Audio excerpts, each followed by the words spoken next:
Hello दोस्तों, welcome to our channel Latest Learn. आपके channel Latest Learn में हम आपका स्वागत करते हैं। आप सब कैसे होंगे? अच्छे ही होंगे। तो हमने आज जो प्रोनाउन का हमारा 6 सेशन है, और ये हमारा जो लास्ट सेशन होगा क्या है, इसमें प्रोनाउन में हमने कहा था दैट का चैप्टर हम अलग से पढ़ेंगे। तो दैट का चैप्टर हम पढ़ाने जा रहे हैं। ठीक। तो उस दैट का यूज क्या क्या होते हैं, कैसे कैसे होते हैं, ये सब चीजें हम बताएंगे। तो ध्यान से देखिएगा।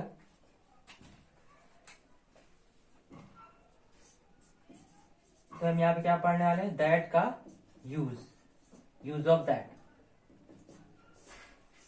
ओके। तो दैट का यूज कैसे कैसे कहाँ कहाँ होता है, ये सब चीजें हमें पढ़ना है। इसके बेसिस पे कुछ रूल होंगे, तो ध्यान से देखिएगा। रूल नंबर 1 है इसका। रूल नंबर 1 क्या कहता है कि जैसे कोई मानव जाति है, मतलब कोई भी ह्यूमन बीइंग है, या कोई जानवर है, या कोई थिंग है, कोई भी चीज है, ये सब चीजें अगर सच, SUCH, सच या सेम से जुड़े हुए हो। क्या क्या चीजें? कोई मानव जाति,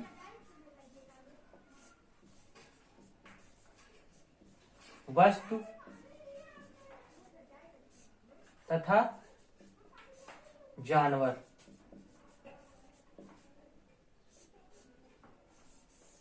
तो इनके बाद हमेशा दैट का यूज या फिर एज का यूज होता है। दैट या फिर एज का यूज, और दोनों का अर्थ क्या होता है?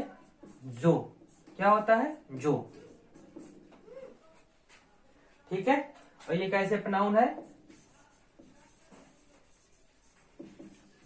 रिलेटिव प्रोनाउन है। ये चीज हमने पहले ही बता चुके हैं। ठीक है।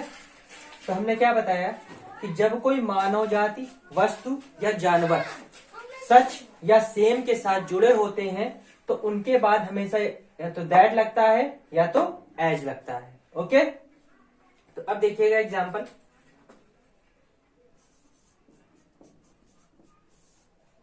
एग्जाम्पल नंबर 1 क्या होगा? जैसे हम कोई भी चीज एक एग्जाम्पल लेते हैं, avoid such students who waste their time। ये लिखा हुआ है, avoid such students who waste their time. Okay. तो हम कैसे इसको इंप्रूव करेंगे, देखिएगा। हमने क्या बताया? जब भी कोई मानव जाति, वस्तु तथा जानवर सच या सेम के साथ जुड़े होते हैं, तो उनके बाद जो रिलेटिव प्रोनाउन आता है वो क्या आता है? दैट या फिर एज। सेम के साथ एज आता है और सच के साथ दैट आता है। तो यहाँ सच आया है, इसलिए हु की जगह यहाँ पे क्या आना चाहिए? दैट आना चाहिए। तो हमारा राइट सेंटेंस क्या होगा? Avoid such students that waste their time। okay, that was wrong and that is right sentence। तो हमने क्या बताया? जब कोई नाउन, मतलब मानव जाति, वस्तु तथा जानवर की सच या सेम के साथ जुड़ते हैं, तो उनके बाद जो रिलेटिव प्रोनाउन आता है तो वो दैट या फिर एज आता है। तो वही चीज हमने करेक्शन कर दी। ओके। अब इसका सेकंड एग्जांपल देखते हैं, यहीं पे देख लेते हैं। सेकंड एग्जांपल जैसे देखते हैं, I saw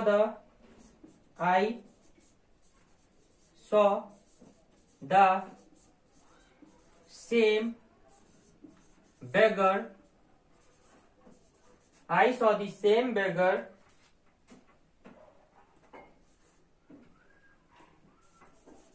who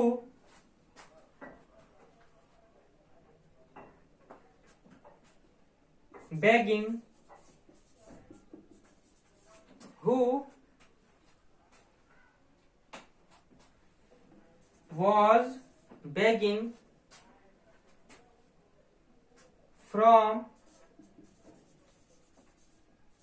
door to door. Okay, क्या लिखा आपने? I saw the same beggar who was begging from door to door. तो हमने क्या कहा था कि सच या सेम अगर कोई वर्ड यूज होते तो उनके बाद रिलेटिव प्रोनाउन दैट या फिर एज हम दोनों में से कोई भी एक यूज कर सकते हैं.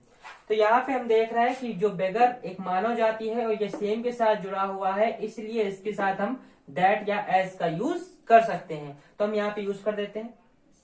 तो आई saw the same beggar that was begging from door to door. I saw the same beggar that was begging from door to door. Okay, तो हम जान गए होंगे हमने इसमें क्या करेक्शन किया. समझ में आ गई बात. थर्ड एग्जांपल देखते हैं.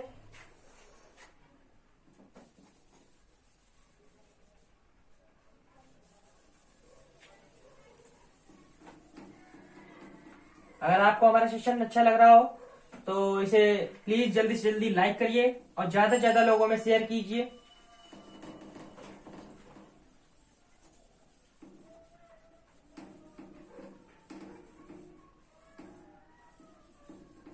और आप ये जो ग्रामर है हम बहुत ही जल्द से जल्द खत्म करने की कोशिश करेंगे.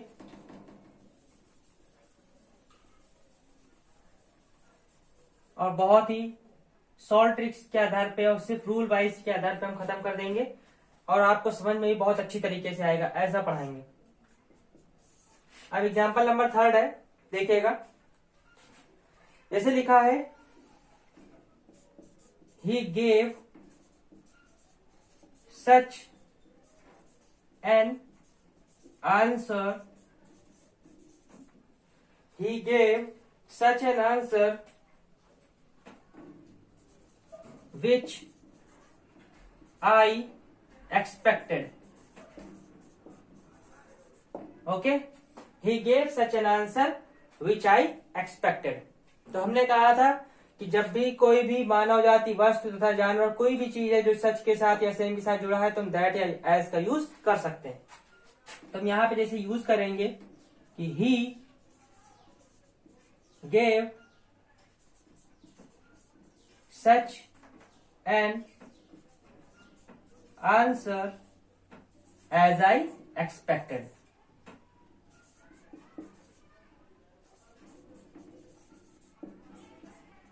ओके, समझ में आया. इसका फोर्थ एग्जाम्पल देखिएगा. You will get such spirited strength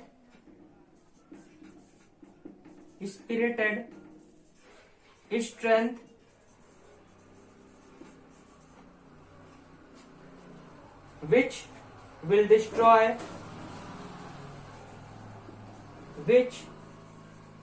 will destroy all the wills.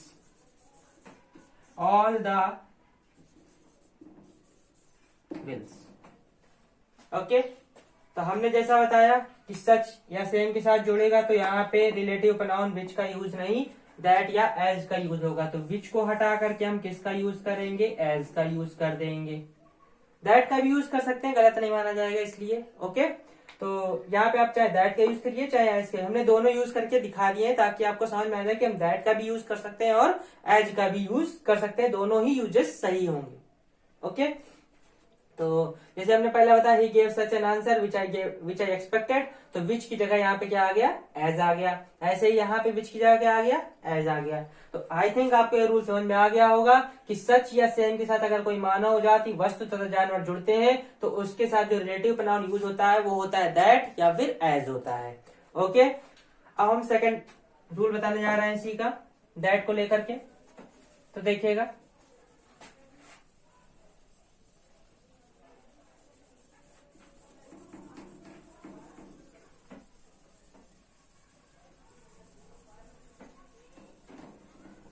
और अगर आपको कोई भी प्रॉब्लम आ रही हो हमारे समझाने में तो प्लीज हमारे कमेंट सेशन में कमेंट कर दीजिएगा, तो हम उस चीज को दोबारा से आपको रिवाइज करा देंगे ताकि आपको कभी उस टॉपिक को लेकर के कभी कोई प्रॉब्लम ना फेस करनी पड़े।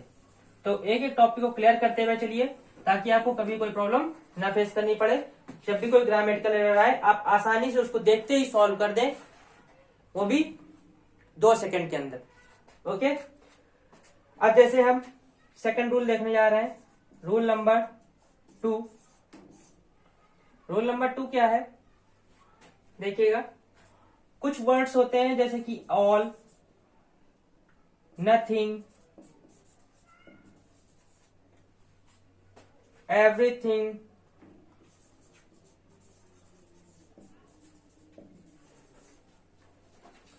None and no one. Okay, तो इनके बाद जो हमेशा रिलेटिव प्रोनाउन यूज करेंगे आप, तो रिलेटिव प्रोनाउन का कौन सा यूज करेंगे आप, दैट का ही यूज करेंगे। कौन सा रिलेटिव प्रोनाउन यूज करेंगे, that. All, nothing, everything, none, no one के बाद जो रिलेटिव प्रोनाउन यूज करेंगे वो कौन सा रिलेटिव प्रोनाउन यूज करेंगे, दैट। ओके, अब इसके एग्जांपल समझते हैं।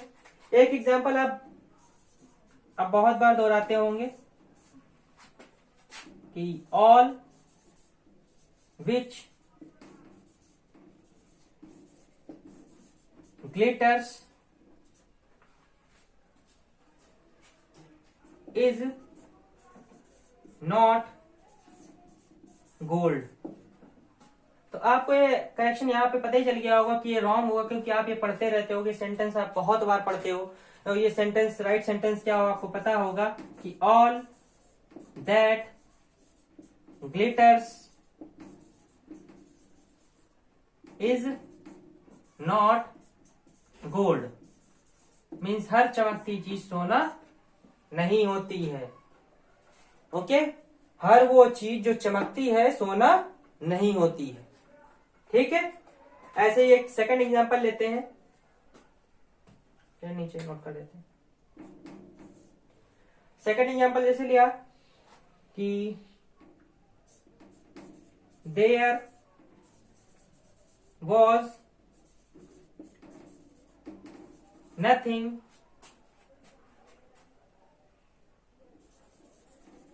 which was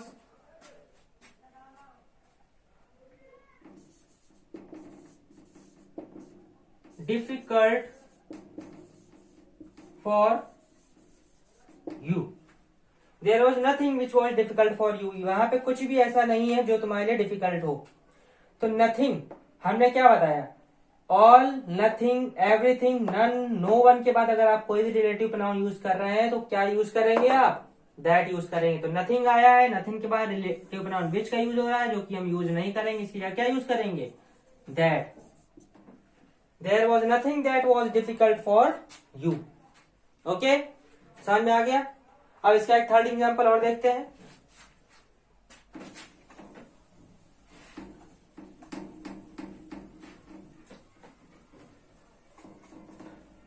एक एग्जाम्पल और देखते हैं और अच्छी समझ में आएगा आपको। जैसे लिखा है,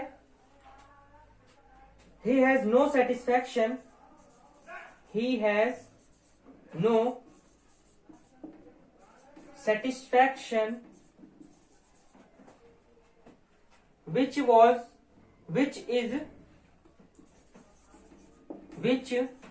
is superior to health, he has no satisfaction which is superior to health. तो हमने क्या बताया, all, nothing, everything, none, no one के बाद विच का यूज नहीं करते हैं, किसका यूज करते हैं, दैट का यूज करते हैं। तो विच हटा के क्या यहां पे आ जाएगा, दैट आ जाएगा। ठीक है, समझ में आ गया, कोई दिक्कत? चलिए अब इसके बाद रूल नंबर 3 देखते हैं। रूल नंबर 3 क्या कहता है, आपने अगर कभी डिग्रीज वगैरह पढ़ी हो एडजेक्टिव में, तो आपको पता होगा कि डिग्रीज 3 टाइप की होती हैं। कौन कौन सी होती है, बता सकता है?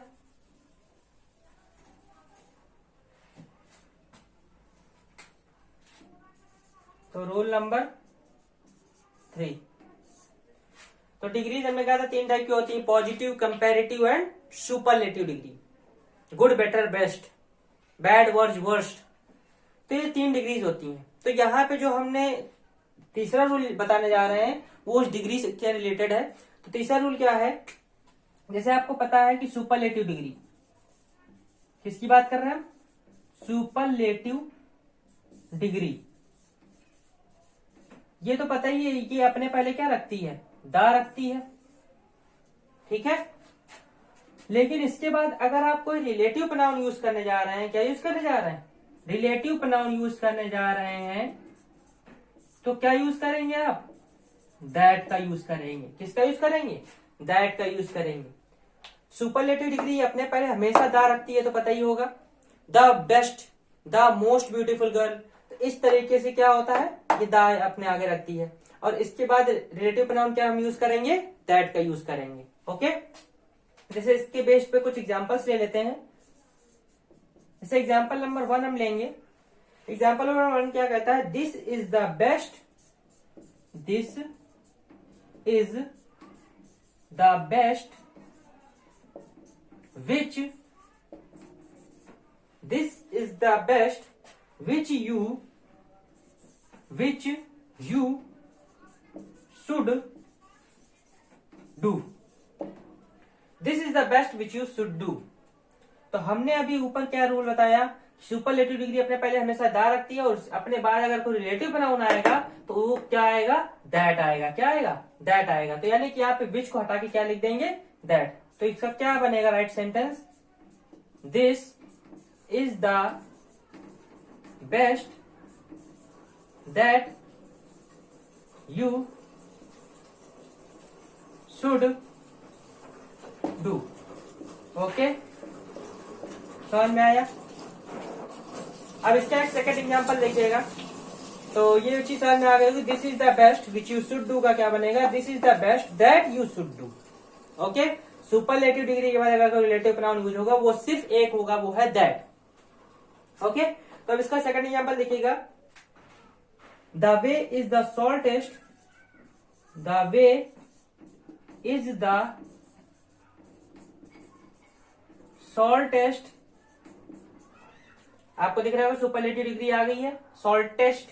ओके, ईएसटी रखता है हमेशा, which leads to Agra. The way is the shortest, मतलब ये रास्ता बहुत छोटा है जो कहां की ओर जाता है, आगरा की ओर जाता है। तो विच यहां पे नहीं आएगा, यहां पे क्या आएगा, दैट आएगा। क्या आएगा, दैट आएगा। तो the way is the shortest that leads to Agra. तो हमने क्या बताया, सुपरलेटिव डिग्री अपने पहले द, और अगर उसके बाद अगर कोई रिलेटिव प्रोनाउन आ रहा है तो वो क्या आएगा, दैट आएगा। ओके, तो this is the best that you should do and the way is the shortest that leads to Agra. समझ में आ गया? अब इसके बाद हम रूल नंबर 4 की बात करने जा रहे हैं। रूल नंबर 4 अब बताएंगे, तो ध्यान सुनिएगा।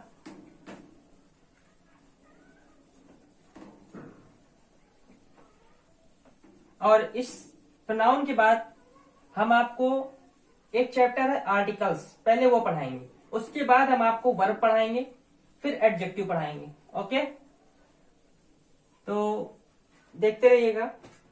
अब देखिएगा फोर्थ रूल है,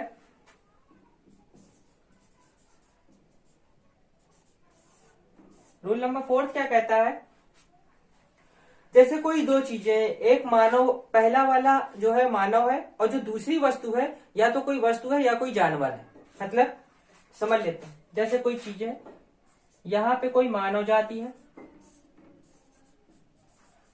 ठीक, बीच में एंड लगा हुआ है, और यहां पे कोई वस्तु या जानवर, ठीक, वस्तु या जानवर है। तो इन दोनों के लिए यहां पे अगर कोई रिलेटिव प्रोनाउन आप यूज कर रहे हैं तो क्या यूज करेंगे आप, दैट। हमने क्या चीजें बताई, जब भी कोई दो चीजें एंड के साथ जुड़ी हो, जिसमें पहला वाला कोई मानव जाति हो, दूसरा वाला कोई वस्तु या जानवर हो, तो उनके लिए जो हम रिलेटिव प्रोनाउन यूज करते हैं, क्या यूज करेंगे हम, दैट यूज करेंगे। देखिएगा एग्जाम्पल, देखिएगा, जैसे एग्जाम्पल है, I saw Ram and his dog. I saw Ram and his dog who were going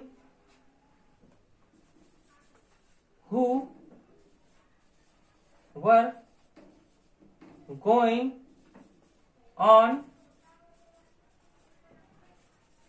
morning walk.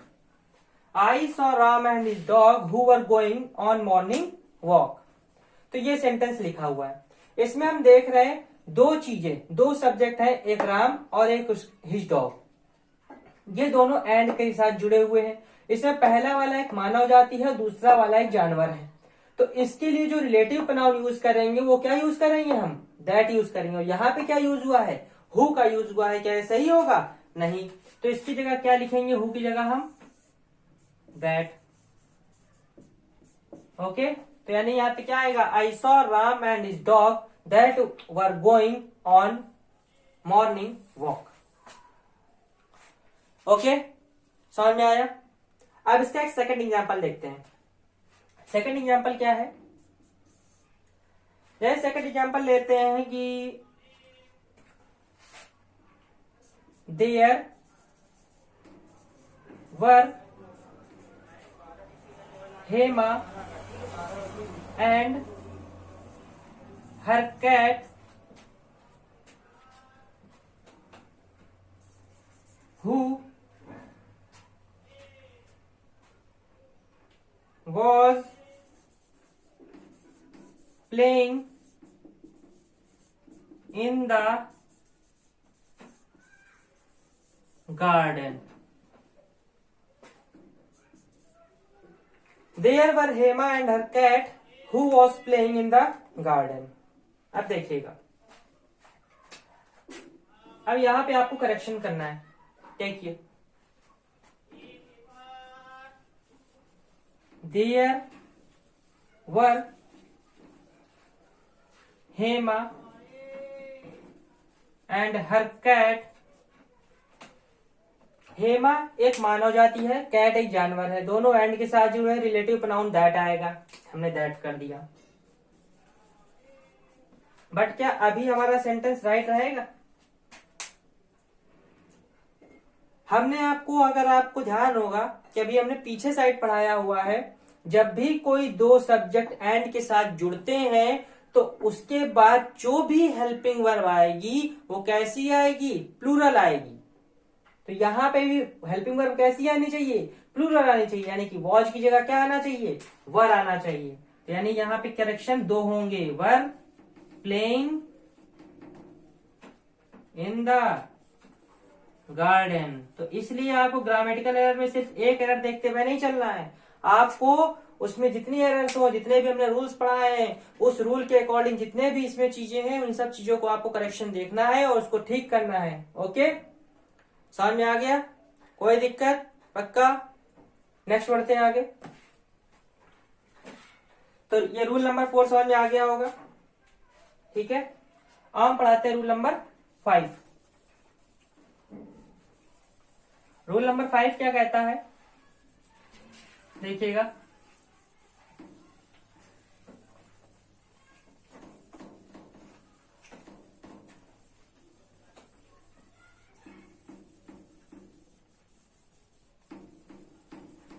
ये आपके बेसिक नॉलेज के लिए भी है, इसलिए आप देखते रहिएगा। अब रूल नंबर 5 की बात करते हैं।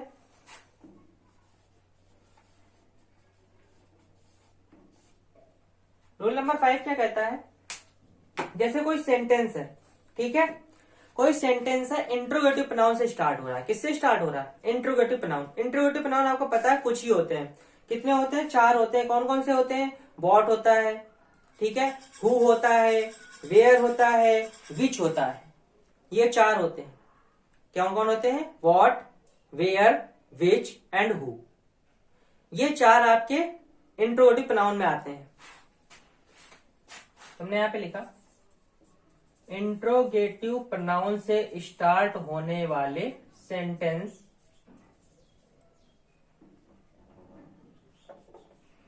इंट्रोगेटिव प्रोनाउन,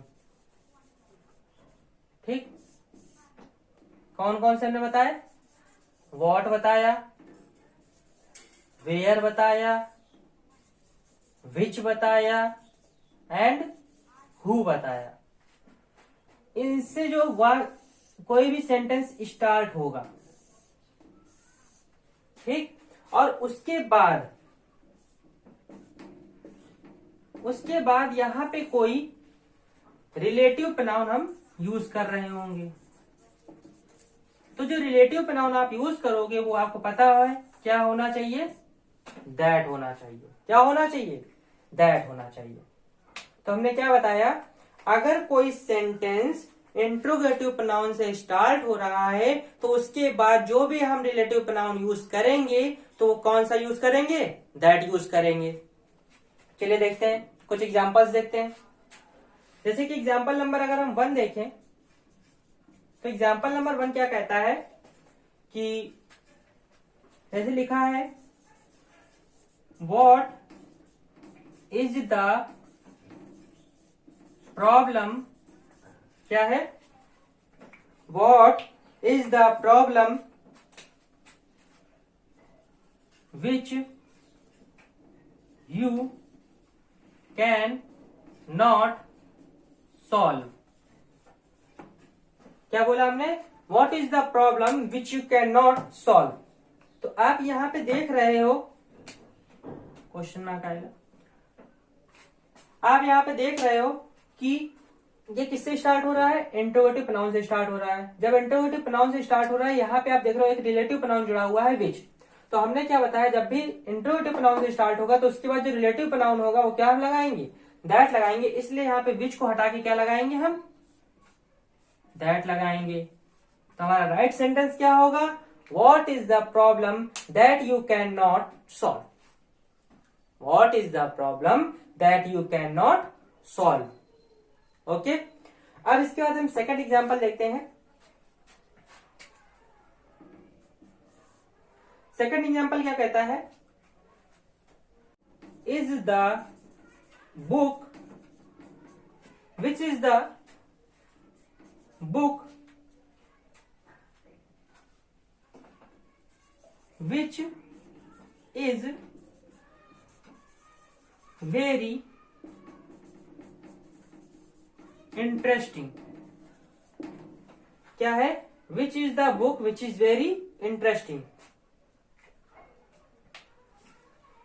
तो यहां भी आप देख रहे हो किससे स्टार्ट हुआ है, इंट्रोगेटिव प्रोनाउन से स्टार्ट हुआ है। जब इंट्रोगेटिव प्रोनाउन से स्टार्ट होगा तो क्या हम इंट्रोगेटिव प्रोनाउन पे मतलब यहाँ पे रिलेटिव प्रोनाउन आएगा तो रिलेटिव प्रोनाउन क्या आना चाहिए, दैट आना चाहिए। यहाँ पे क्या आ रहा है, विच आ रहा है, यानी कि हमारा करेक्शन होगा, यहाँ पे हम क्या लाएंगे, दैट लाएंगे। ओके, समझ में आया दोनों, ये दोनों एग्जांपल समझ में आ गए, ठीक है। अब इसके बाद 2 एग्जांपल और बताते हैं। हमने व्हाट का बता दिया है और विच का बता दिया है। अभी वेयर का और हु का देख लीजिए।